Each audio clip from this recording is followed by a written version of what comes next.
হাদিসে 5 জায়গায় মানতাকাল্লা কালামের দিনে ফি খামসাতিল মাওয়াদি, 5 জায়গায় দুনিয়ার কথা বললে 40 বছর তার সারা জীবনের ইবাদত বরবাদ হয়ে যায়, অর্থাৎ জিন্দেগির আমল বরবাদ হয়ে যায়।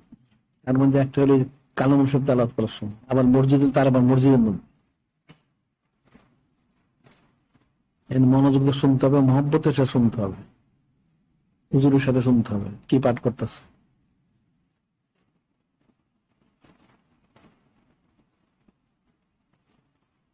কোন চালনা ওয়াইজা কুরিয়াল কোরআন ফাসতামিউ লাহু ওয়ানসিতু লাআল্লাকুম তুরহামুন।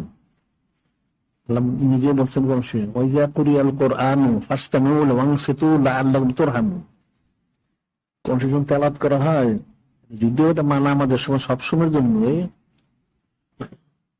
মনোযোগের সাথে চুপ থেকে মনোযোগের সাথে শুনতে হবে, লাআল্লাকুম তুরহামুন, তাহলে রহমত বর্ষিত হবে। সুবহানাল্লাহ। এখন যখন মনোযোগ শুনবে না, তাহলে তো রহমতের বিপরীত হবে, নাউযুবিল্লাহ।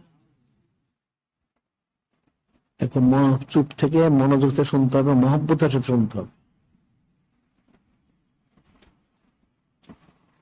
এটা তো সবটা সময় এই আয়াত শরীফটা দিয়ে কোরআন শরীফ তেলাওয়াত বোঝানো হয়, নসিহত খুতবা সবই বোঝানো হয়। মনোযোগের সাথে শুনতে, মহব্বত শুনতে, তাইলে রহমতটা বর্ষিত হয়।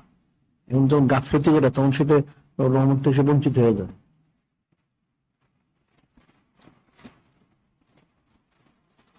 এখন সমস্যা আসলে তো মানুষ দিনও বুঝে না, দুনিয়াও বুঝে না, এই তো সমস্যা হচ্ছে এখানে।